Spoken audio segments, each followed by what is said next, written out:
keep coming back to with what happened to you is where Oprah is describing she was on the movie set and the director kept telling her to tuck someone in. And I don't know what, I've just been thinking about it over and over this week.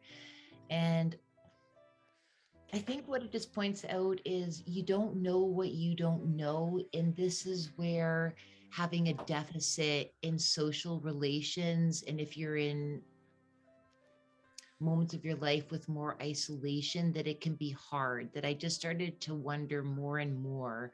And the authors make a good argument for like not only regulating, but then relating with others is how important. I think that scene really just pointed out to me how important it is that we do have, it doesn't need to be a big group of people, but how important it is to have really nice social relationships with like depth and intimacy.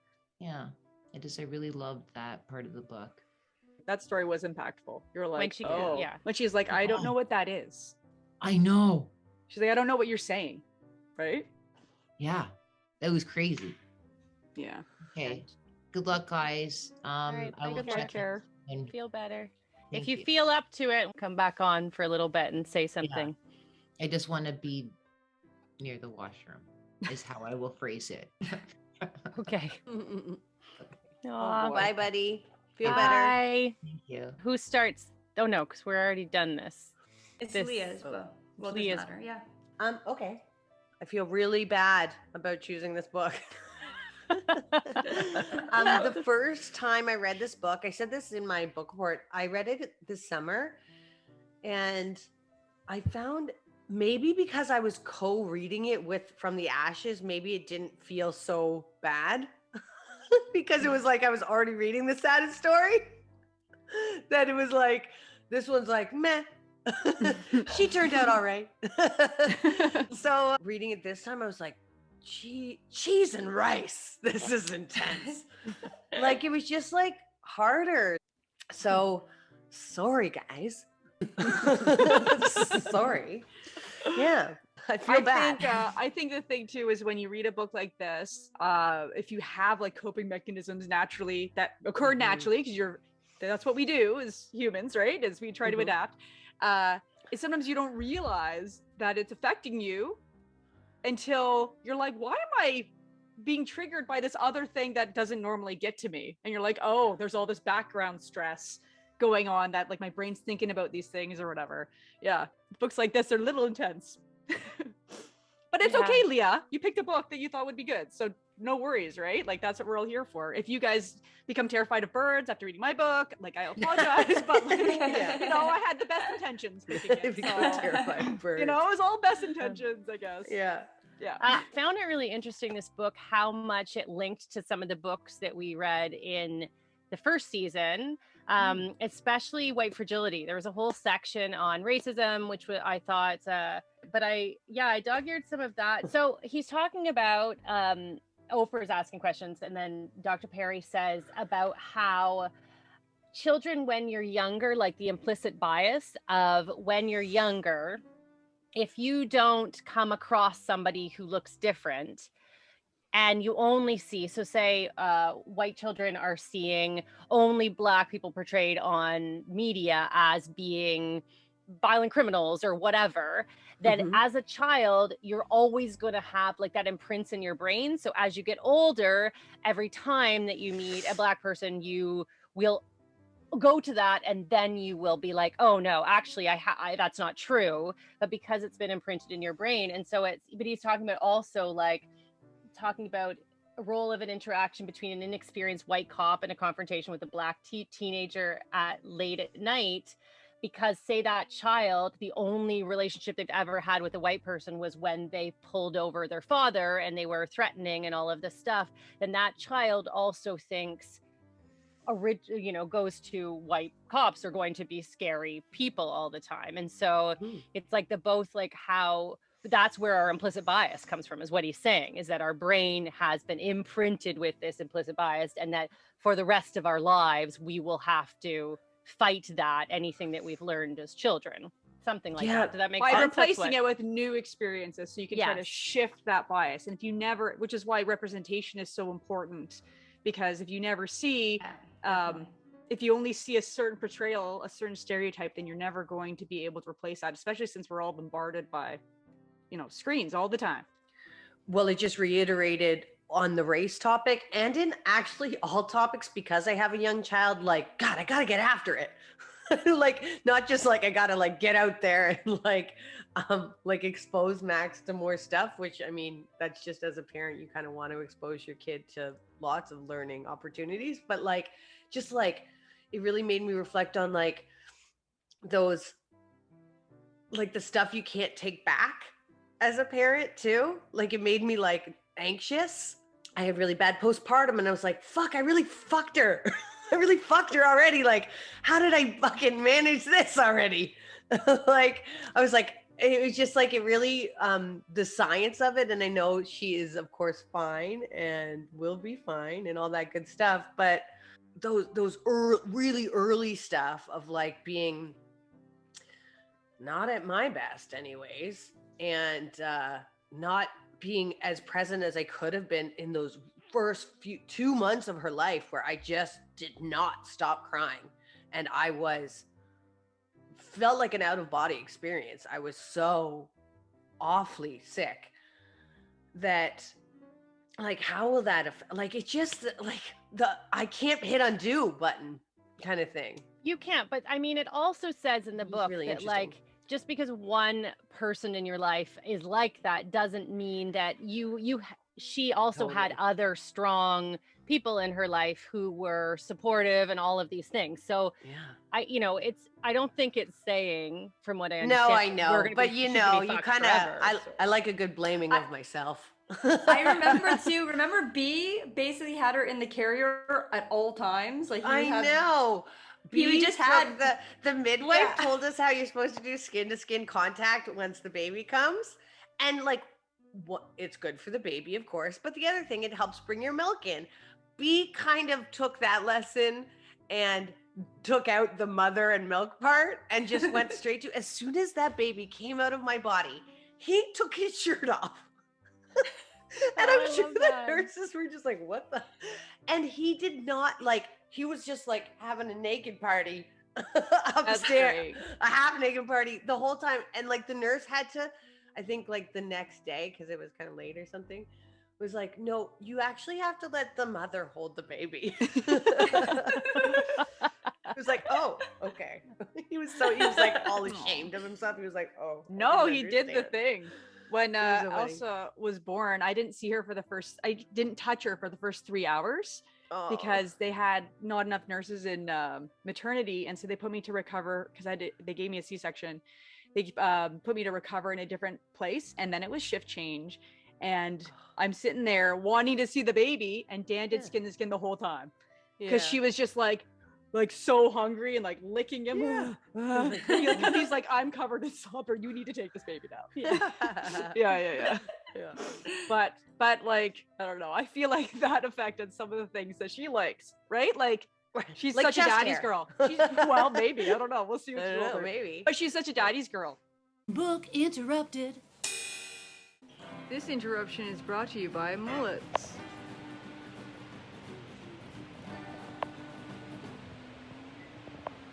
My first mullet. Book interrupted.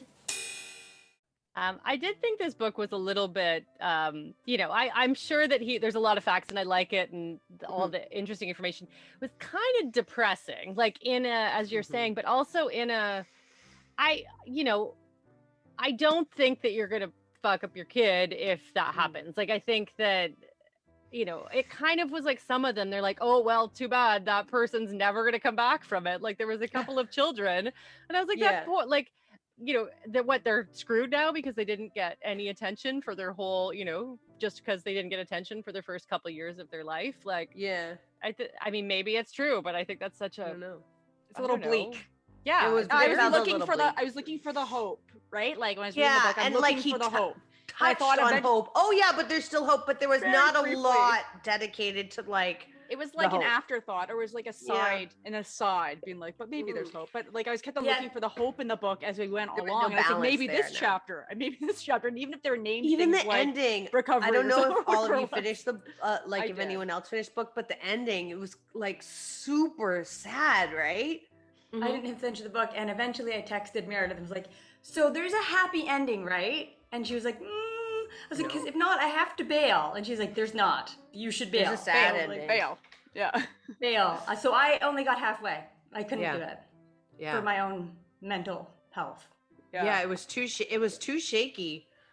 Like it felt really shaky for me. Like, it was I just, think that this book is probably better for people who don't have past trauma to understand other people in their life who have past trauma, to be like, oh, all these things can affect you for whatever. But and then I don't have the another kinds of trauma they touch on in this book, but I felt like when I read it this time, my emotional boundaries are a little wobbly lately. Like I'm more spongy or receptive to emotions of others right now. Whereas when I read it the first time, I think we were still in a lockdown. So I wasn't seeing many people or thinking about others all that much.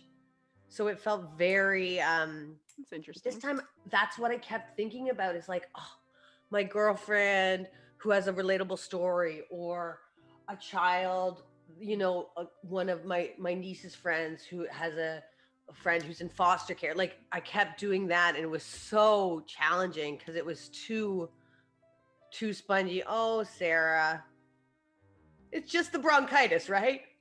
You got something in your eye? I'm sorry, buddy. Yeah, this is a hard book for It was a hard some of book. I us. felt like a real fucking asshole. Okay, can I change the subject to less hard?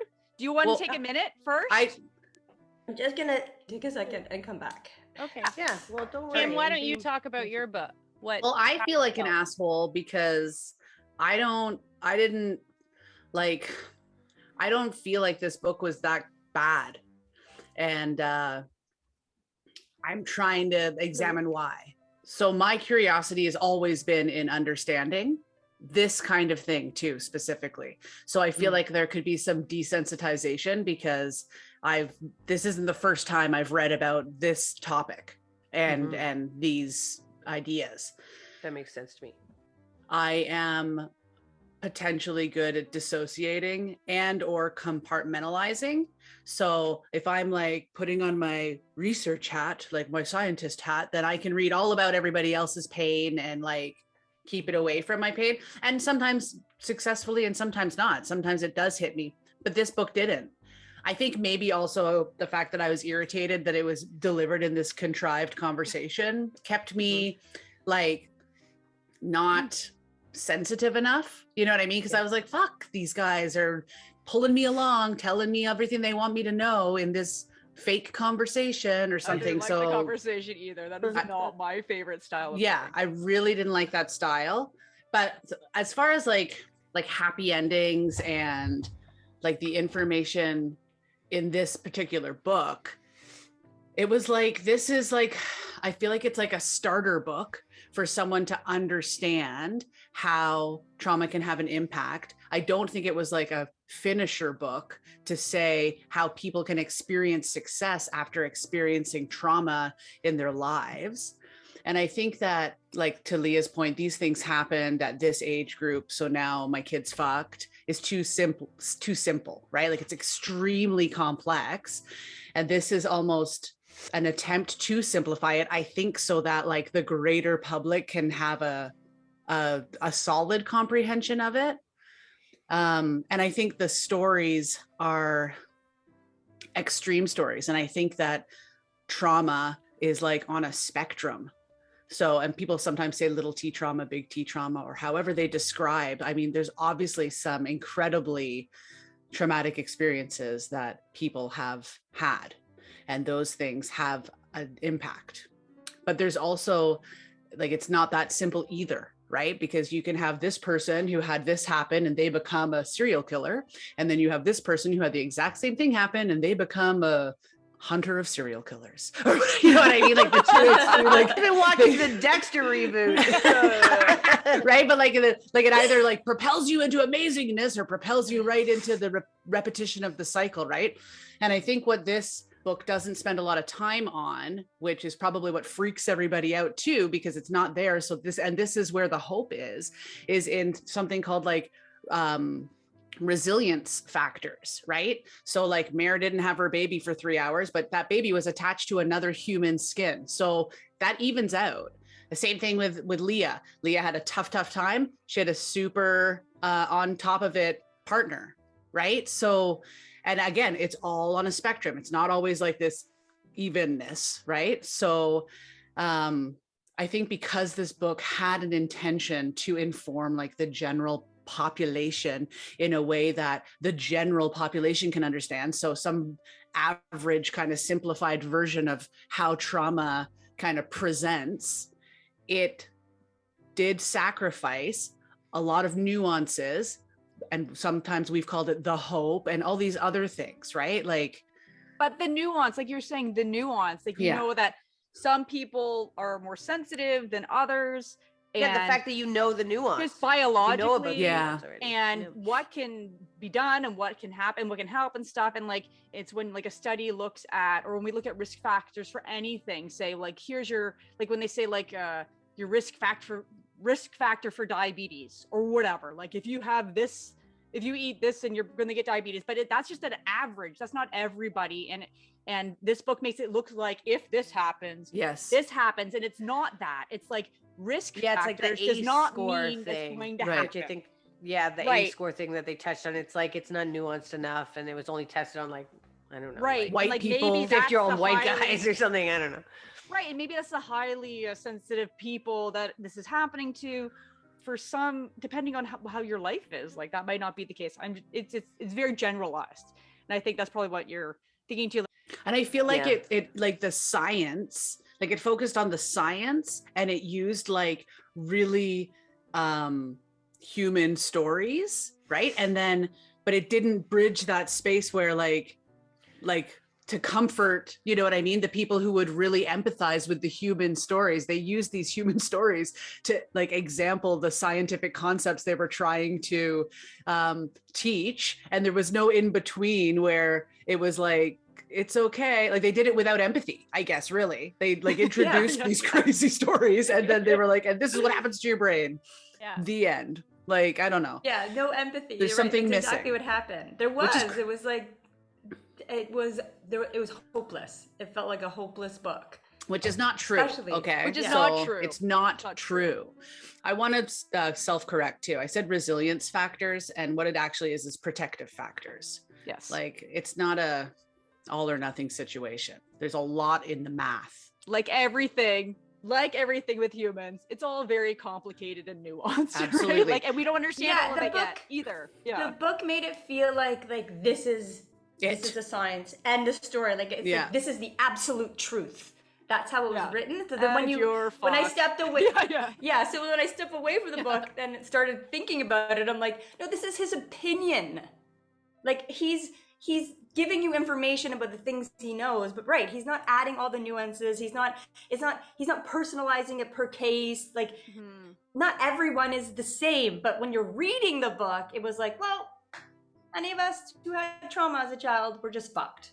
And that's almost why irresponsible even try? It to be presented in that way, because if we were to simplify it, the formula is actually like trauma plus protective factors equals level of fucked upness, right? And they didn't spend any time talking about protective factors. Serial killer potential. Kind of in like passing. If you've enjoyed these video highlights, listen to the full episode on our YouTube channel or wherever you get your podcasts. Remember to like and subscribe and ring that bell to be notified when new episodes are published. Find out more by going to www.bookinterrupted.com. On Book Interrupted. Never forget, every child matters.